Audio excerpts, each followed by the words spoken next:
Hello. आज का class है। आज का क्लास में फिर से स्वागत है।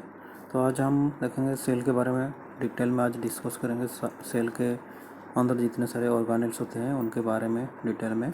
हम पिछले क्लास में ये जो सेल और सेल थ्योरी इसके बारे में already cell, largest cell, smallest cell, largest, पर जो सेल थ्योरी होता है इसके बारे में ऑलरेडी हमने डिस्कस कर चुके हैं। तो आज हम उसी सेल का ही ये आप कह सकते हो पार्ट 2 है।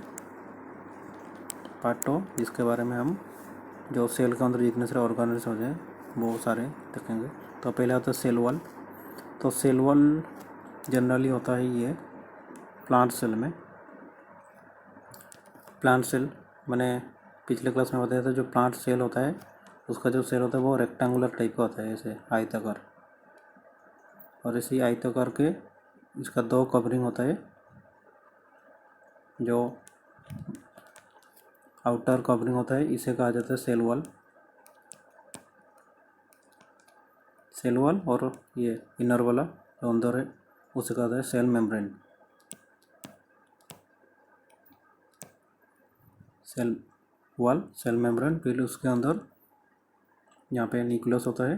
न्यूक्लियस के अंदर न्यूक्लियोलस, और इसमें आपको mitochondria, ribosome, vacuole, endoplasmic reticulum, इसके जो न्यूक्लियस होता है न्यूक्लियस के पास ही होता है एंडोप्लाज्मिक रेटिकुलम। फिर उसके एंडोप्लाज्मिक रेटिकुलम को टच करते हुए यहाँ पे पाया जाता है गोल्जी बॉडी। और यहाँ पे एक तरल पदार्थ फ्लूइड होता है जिसे कहा जाता है साइटोप्लाज्म। तो जो सेल वॉल होता है प्लांट सेल का वो हेमीसेलुलोज या सेलुलोज से बनती होती है या बनी होती है। मेड अप ऑफ सेलुलोज और हेमीसेलुलोज। ये सेलुलोज और हेमीसेलुलोज ये दोनों पॉलीसैकेराइड होते हैं। पॉलीसैकेराइड का मतलब होता है बहुत सारे ग्लूकोज से ये बने होते हैं, उसे कहते हैं पॉलीसैकेराइड। बहुत सारे ग्लूकोज जब कंबाइंड होके एक कंपाउंड मॉलिक्यूल बनाते हैं उसे कहा जाता है पॉलीसैकेराइड, जो कि ये जो सेलुलोज, हेमीसेलुलोज ये पॉलीसैकेराइड का एक रूप है। फिर अगर रॉबर्ट हुक, इसके बारे में हमने पिछले क्लास में ऑलरेडी डिस्कस कर चुके हैं। इन्होंने जो डेड सेल होता है, जो पेड़ों का जो कॉर्क सेल होता है उसे डिस्कवर किया था। फिर हम देखते हैं जो आउटर मोस्ट प्लांट का जो आउटर मोस्ट लेयर होता है उसे कहा जाता है सेल वॉल। ये रहा, उसे सेल वॉल कहा जाता है, तो आउटर मोस्ट लेयर होता है प्लांट का। और इसे प्राइमरी यानी जो पहला कवरिंग होता है ये होता है। लेकिन जो एनिमल्स में होते हैं वो ये नहीं होता है, उसका प्राइमरी लेयर हो जाएगा जो सेल मेम्ब्रेन होता है। एनिमल में जब एनिमल सेल में अगर देखो वहाँ पे जो कवरिंग होता है वो एक ही होता है, तो सेल मेम्ब्रेन होता है। सेल मेम्ब्रेन उसी को ही प्राइमरी सेल कहा जाता है जो एनिमल सेल में। लेकिन इसी प्लांट सेल में प्राइमरी सेल होता है सेल वॉल और सेकेंडरी होता है सेल मेम्ब्रेन। ये जो इनर वाला ये जो अंदर का ये वाला लेयर रहा ये है सेकेंडरी। जो सेकेंडरी और सेल वॉल को आ जाएगा प्राइमरी। फिर जो सेल वॉल होता है वो डेड होता है। ये मिनरल छोड़ो, डेड होता है और स्ट्रॉन्ग, थिक, उसका थिकनेस भी बड़ा होता है, थिक।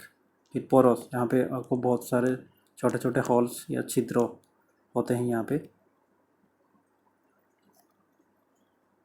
फिर आ जाएगा उसका फंक्शन होता है शेप टू द प्लांट। वो किसी भी पेड़ को उसका जो पार्टिकुलर शेप यानी साइज, जो आकार देने का काम करता है, आकार देने का काम होता है इसी सेल वॉल का। It can repair and regenerate itself, और ये खुद ही अपने आप को रीजनरेट उत्पन्न कर सकता है और रिपेयर भी कर सकता है। मरम्मत भी कर सकता है।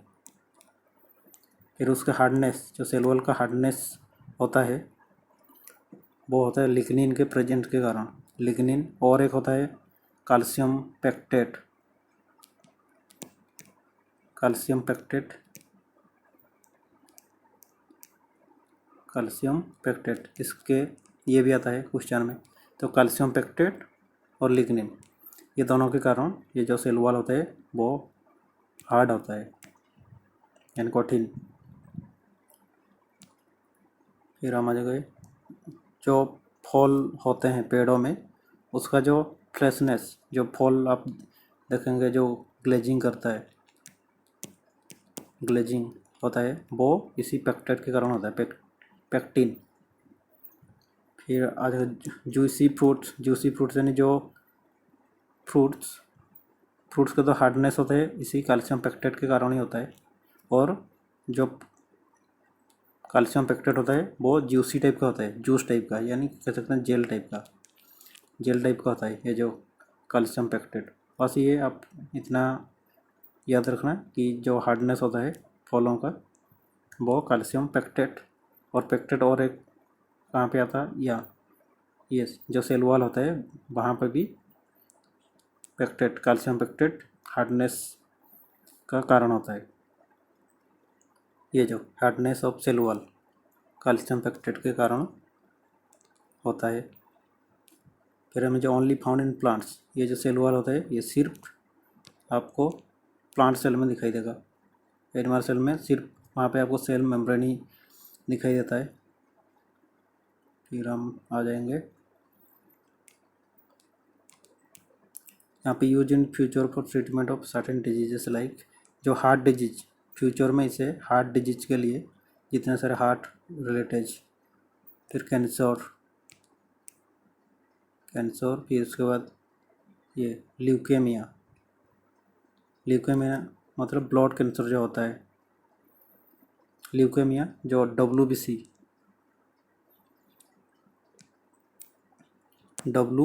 का इंक्रीज बहुत ज़्यादा हो जाना को कहते हैं ल्यूकेमिया। जो उसका एग्जांपल होगा, देखो जो क्रिकेट स्टार युवराज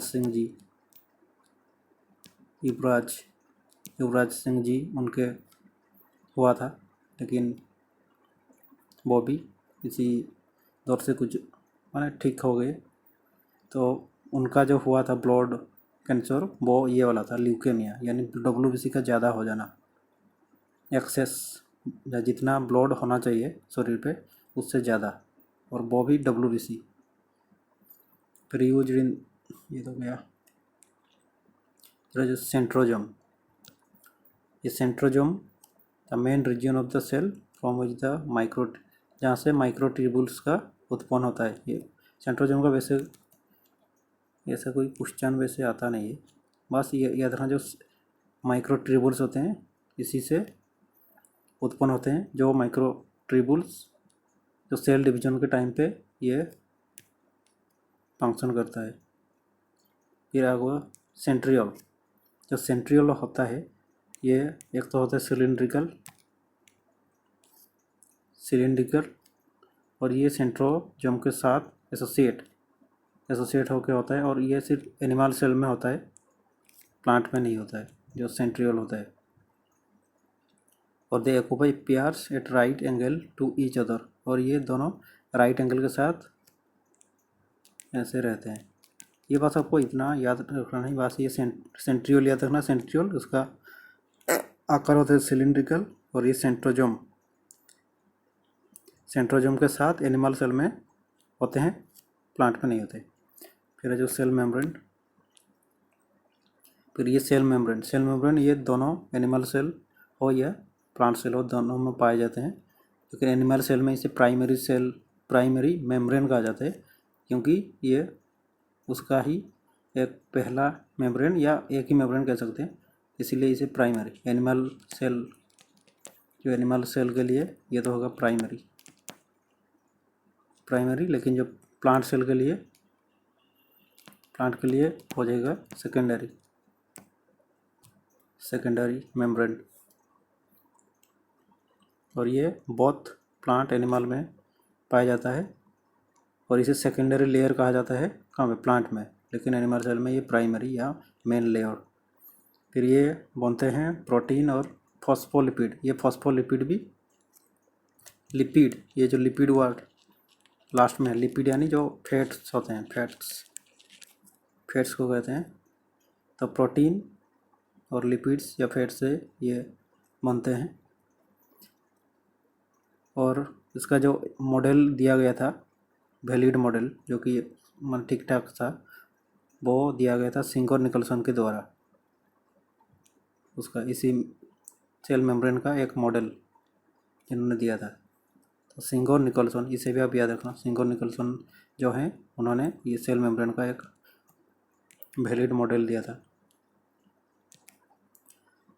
फिर हम ये सेमी परमिएबल मतलब ये जो सेल मेम्ब्रेन होता है, यहाँ पे बहुत छोटे छोटे छिद्र होते हैं, होल्स होते हैं, जहाँ से वो कुछ ऐसे पार्टिकुलर मॉलिक्यूल्स होते हैं, एटम्स हैं, जिनको ये इधर से उधर, अंदर से बाहर और बाहर से अंदर की तरफ आने के लिए वो अलाउ करता है, और इसीलिए इसे कहा जाता है सेमी परमिएबल मेम्ब्रेन। और ये तो एलाइव तो होता ही है, यानी जीवित होता है ये, और अर्धो पारदर्शी।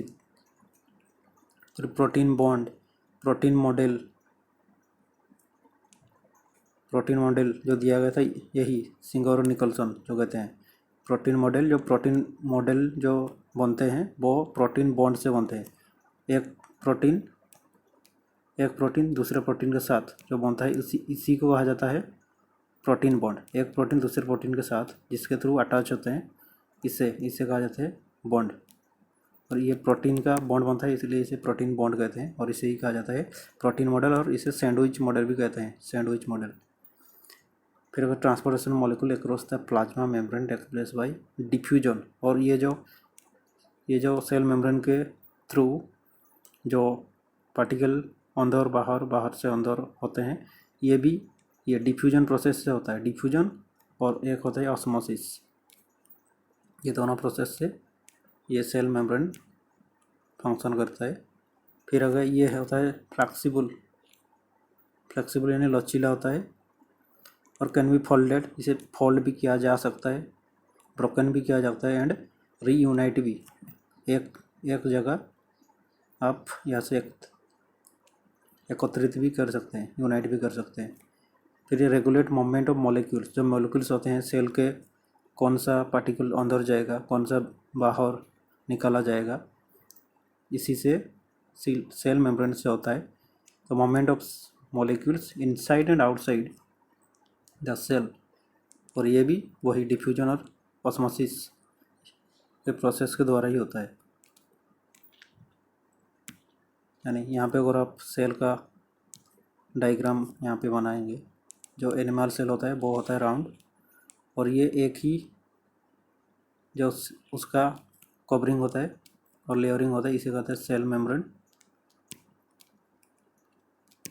इसे सेल मेम्ब्रेन कहा जाता है, इसी वही प्राइमरी लेयर और मेन लेयर इसी को ही कहा जाता है।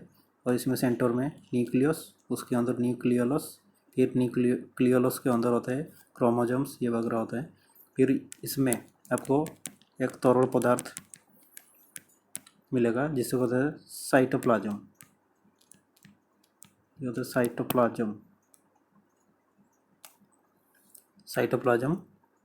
और इसी साइटोप्लाज्म इसलिए होता है, जैसे कि आप अगर किसी भी बॉटल्स पे या किसी भी डब्बे में ऐसे सिर्फ अंडे को रख देंगे, अंडे जो एग्स होते हैं, सिर्फ अगर अंडे को यहाँ से रख के अगर इस डब्बे को हिलाओगे तो ये अंडे फट जाएंगे। लेकिन जब मैं यहाँ से अंडे के साथ साथ यहाँ पे मैं कुछ पानी भी डाल दिया, यहाँ पे कुछ पानी भी डाल दिया, वाटर, और वाटर अगर मैं यहाँ से डाल के इतना तक भर दिया, और उसके बाद अगर इसे मैं जितना ज़ोर से भी हिलाऊंगा, ये जो अंडे होते हैं उनके अंदर वो फटेगा नहीं।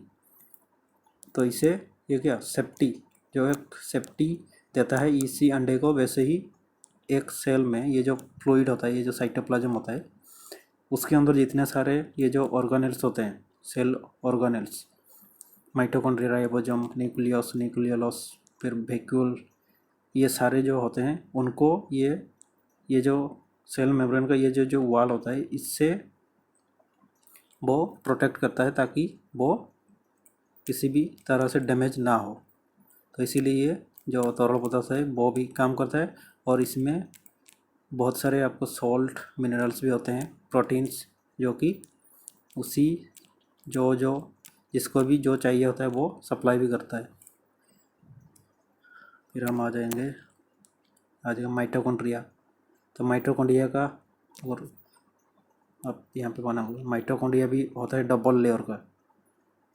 एक होता है आउटर कवरिंग, और जो इनर कवरिंग होता है, इनर कवरिंग में आपको ऐसे उंगली जैसा आकार का ऐसे कुछ आपको दिखाई देगा, जिससे कहा जाता है क्रिस्टा। ऐसा कुछ दिखाई देता है माइटोकॉन्ड्रिया में। ये जो फोल्डेड लाइक स्ट्रक्चर रहता है इसे क्रिस्टा कहा जाता है, क्रिस्टा। और इसका जो कवरिंग, ये तो आउटर कवरिंग है, और इससे बायोप्लास्ट, इसे बायोप्लास्ट भी कहते हैं। जो माइटोकॉन्ड्रिया होता है बायोप्लास्ट, और इसे डिस्कवर किया गया था ऑल्टमैन के द्वारा। ये रहा ऑल्टमैन के द्वारा डिस्कवर किया गया। और इसका डीएनए खुद का डीएनए होता है, ऑन डीएनए होता है। और इसे पावर हाउस ऑफ सेल भी कहते हैं क्योंकि इसमें बनते हैं एटीपी सिंथेसिस, यानी एटीपी का बनना, जो प्रोसेस होता है एटीपी बनने का, ये माइटोकॉन्ड्रिया में ही होता है, इसलिए इसे पावर हाउस ऑफ सेल कहा जाता है।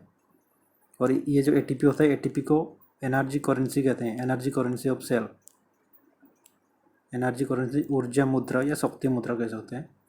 तो ये जो एटीपी का जो सिंथेसिस होता है वो माइटोकॉन्ड्रिया में होता है। और माइटोकॉन्ड्रिया इसमें यह इसका ऑन डीएनए, खुद का डीएनए होता है। फिर हम आ जाएंगे ये वाला एटीपी का फुल फॉर्म एडेनोसिन ट्राइफॉस्फेट।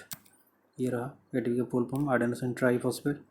और ये सेल्फ ऑटोनोमस ऑर्गेनेल्स भी कहते हैं क्योंकि ये खुद का भोजन खुद बना सकता है, किसी दूसरों के और जो अलग होते हैं, जो सेल में और दूसरे ऑर्गेनेल्स होते हैं उनके तरह ये नहीं, वो ये जो माइटोकॉन्ड्रिया होता है वो बाकी सारे ऑर्गेनेल से ये अलग होते हैं क्योंकि इसका एक तो डबल लेयर होता है, डबल कवरिंग।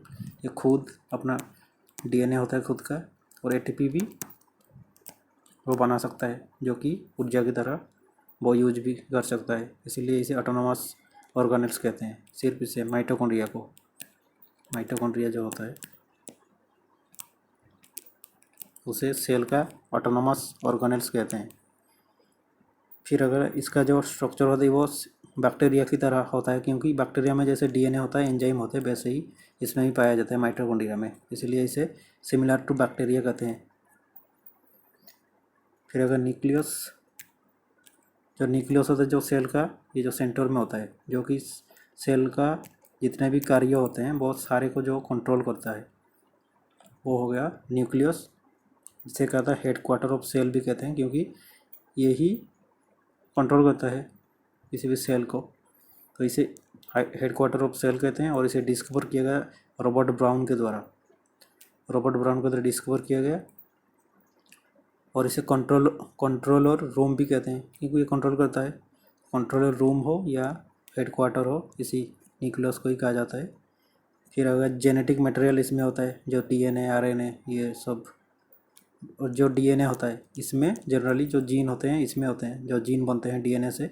और जो आरएनए होता है वो उसी जीन को जो जिंदा रखने का और उसमें जो भी चेंजेस करना होता है वो आरएनए का काम होता है। तो जो एक्चुअली में जो कैरी करता है मटेरियल, जो जेनेटिक मटेरियल, वो होता है डीएनए। फिर हम देखेंगे ये जो इसमें आपको न्यूक्लियर मेम्ब्रेन होता है, जो एक तो सेल हो गया, सेल का एक मेम्ब्रेन होता है, ये वाला सेल का मेम्ब्रेन। और यहाँ पे होता है न्यूक्लियस, और न्यूक्लियस का भी एक कवरिंग होता है, लेयर होता है, उसे कहा जाता है न्यूक्लियर मेम्ब्रेन कहा जाता है। ये जो यहाँ पे जो कवरिंग होता है इसे कहा जाता है न्यूक्लियर मेम्ब्रेन। और ये सेल का उसे कहते हैं सेल मेम्ब्रेन। सेल का कवरिंग को सेल मेम्ब्रेन। और इसी न्यूक्लियस के अंदर होता है न्यूक्लियोलस। और इसी में जो जैसे सेल में जो तरल पदार्थ यहाँ पे जो फ्लूइड पाया जाता है उसे कहा जाता है साइटोप्लाज्म। इसे कहा जाता है साइटोप्लाज्म। लेकिन जो सेल के अंदर जो लिक्विड पाया जाता है उसे कहा जाता है न्यूक्लियोप्लाज्म। न्यूक्लियोप्लाज्म। तो ये रहा न्यूक्लियर पोर। न्यूक्लियर पोर यानी जो न्यूक्लियर मेम्ब्रेन में, ये जो न्यूक्लियर मेम्ब्रेन होता है उसमें जो छोटे छोटे छिद्र या होल्स होते हैं या पोर्स होते हैं उसे कहते हैं न्यूक्लियर पोर। और इसमें आपको न्यूक्लियोप्लाज्म यानी जो यहाँ पे जो लिक्विड पदार्थ फ्लूइड पदार्थ होता है न्यूक्लियस के अंदर उसे कहा जाते हैं न्यूक्लियोप्लाज्म। फिर डीएनए का जो लेंथ होता है 2.2 मीटर तक ये होते हैं। और जो सेंट्रोजोम क्रोमोजोम आपको 46 यानी 23 पेयर्स देखने को मिलता है, वो भी होता है न्यूक्लियस के अंदर। न्यूक्लियोलस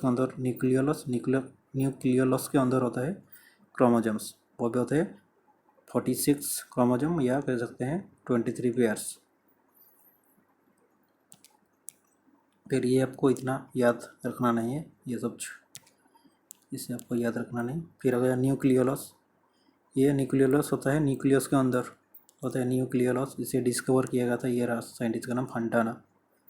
ये फंटाना का द्वारा न्यूक्लियोलस का डिस्कवर किया गया। और इसे राइबोसोम फैक्ट्री कहते हैं। राइबोसोम फैक्ट्री क्योंकि यहाँ पे बनता है राइबोसोम। जो राइबोसोम इस यहाँ पे बनते हैं इसलिए इसे राइबोसोम फैक्ट्री कहा जाता है जो न्यूक्लियोलस है। फिर हम आ जाएंगे यहाँ राइबोसोम का काम लगाएंगे। तो ये राइबोसोम। और यहाँ पे और एक छूट गया, जो न्यूक्लियस होता है, जो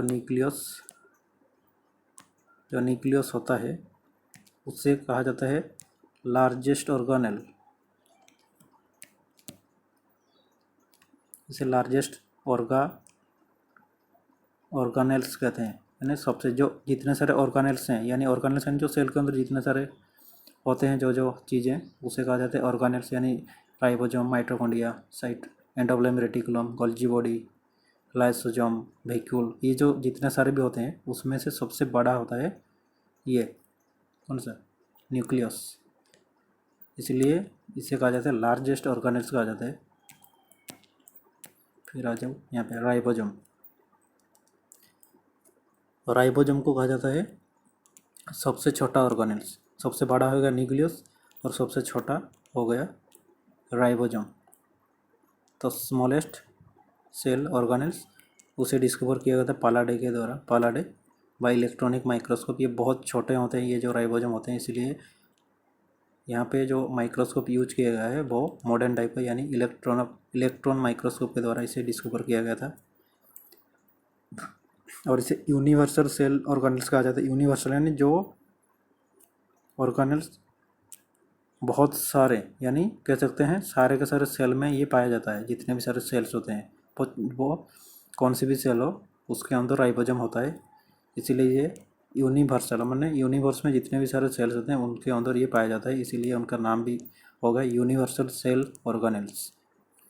तो फाउंड इन एवरी सेल, वो प्रोकैरियोटिक हो या यूकैरियोटिक हो। फिर आ गए यहाँ पे राइबो न्यूक्लियो प्रोटीन, और इसे राइबो न्यूक्लियो प्रोटीन भी कहते हैं। इसे भी आप ये रखना, राइबो न्यूक्लियो प्रोटीन, इसे ये राइबोसोम को ही। और इसे also called engine of the cell. इसे इंजन ऑफ द सेल कहते हैं क्योंकि ये जो डाइंग सेल, जो मरने वाले जो सेल्स होते हैं उससे वो प्रोटीन दे के हेल्दी करता है। हेल्दी सेल प्रोटीन देकर हेल्दी सेल या उसे हेल्दी करता है, फिर हेल्दी सेल बनाता है, इसलिए इसे इंजन ऑफ सेल भी कहते हैं।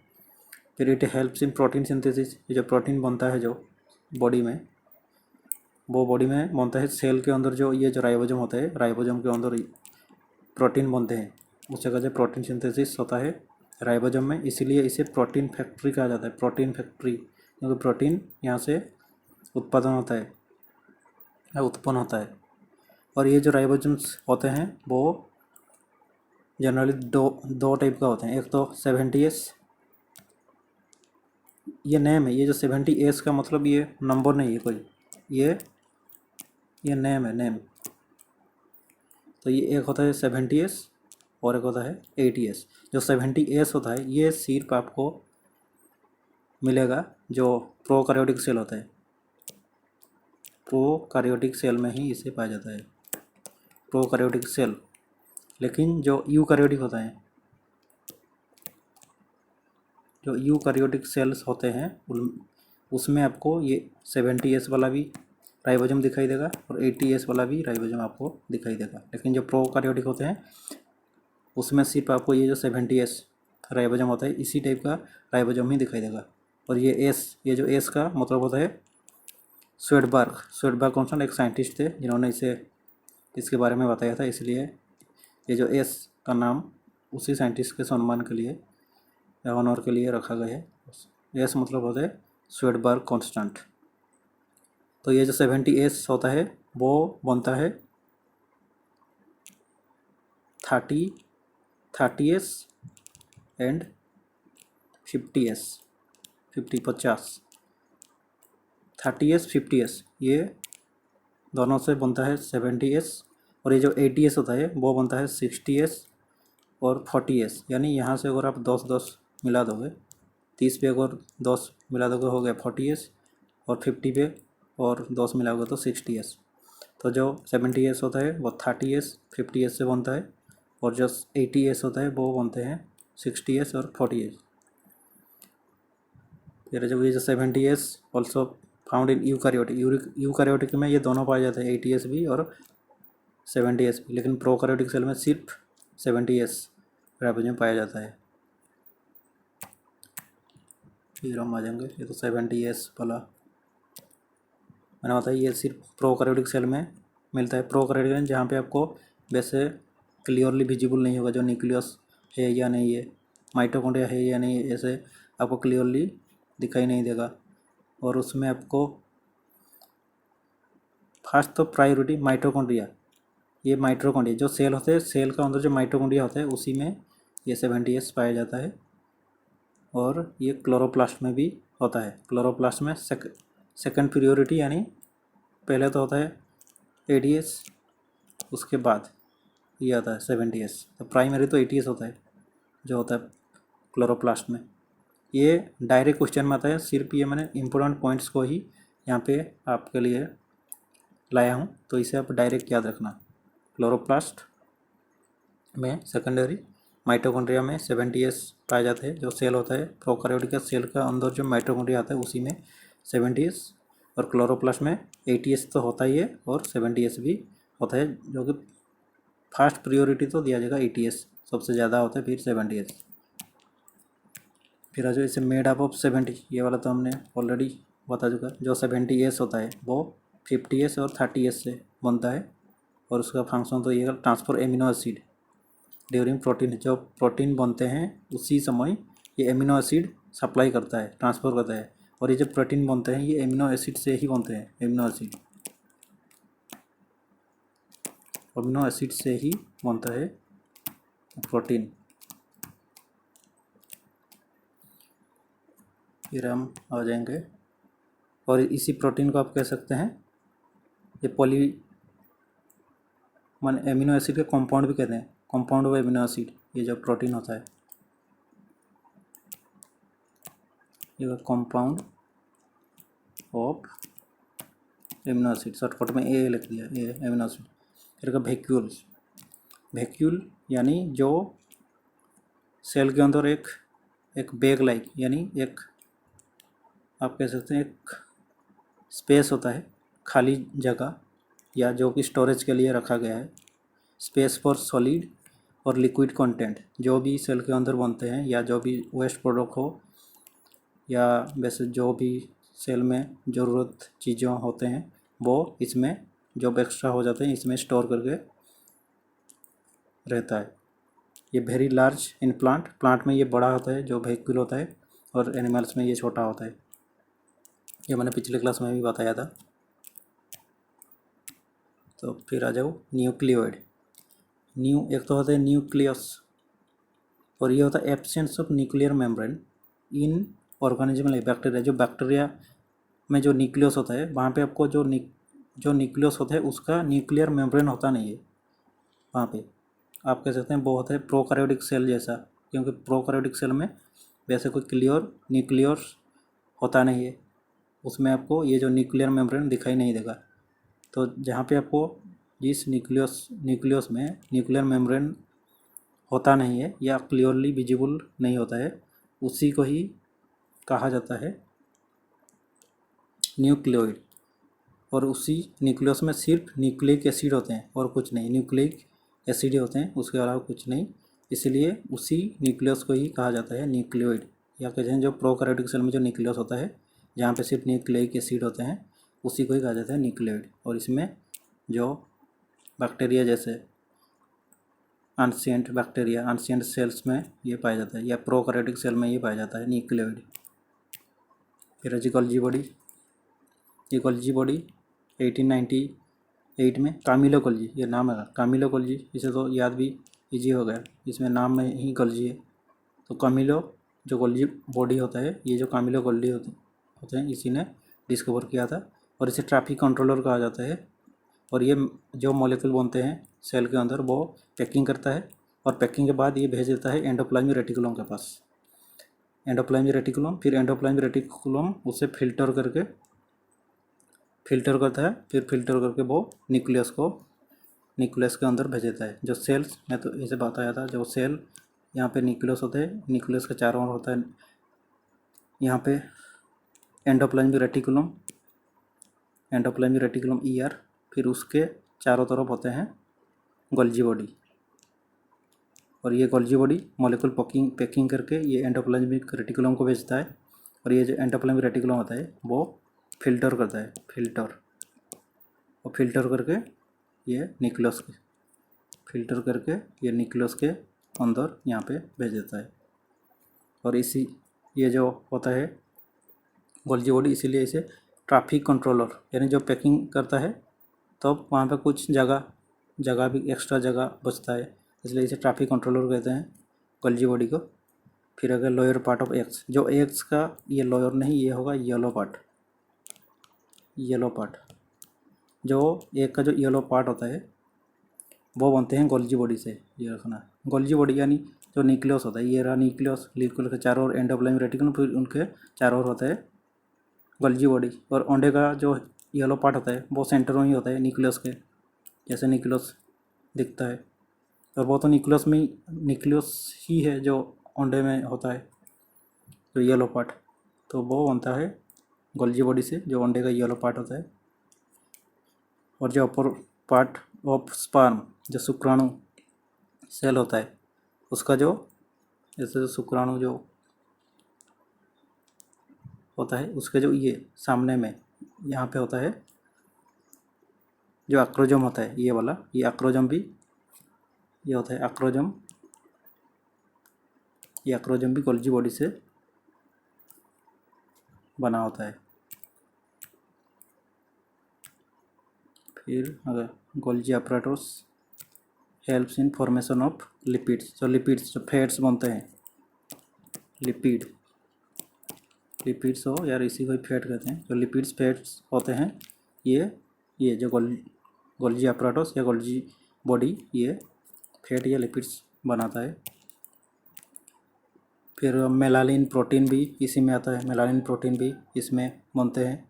फिर जगह ये इसे छोड़ो, इसे इतना याद नहीं होगा। तो मेलानिन और एक होता फैट लिपिड्स, ये बनते हैं गोल्जी बॉडी में। फिर अगर एंडोप्लाज्मिक रेटिकुलम, और ये क्लास थोड़ा ज़्यादा हो रहा है, ज़्यादा नहीं मतलब लंबा हो जाएगा, तो हम इसी गोल्जी बॉडी से ये क्लास को ख़त्म करते हैं। तो नेक्स्ट क्लास में हम इसी से स्टार्ट करेंगे, तो एंडोप्लाज्मिक रेटिकुलम से। तो आज का क्लास यहीं पे हम ख़त्म करते हैं।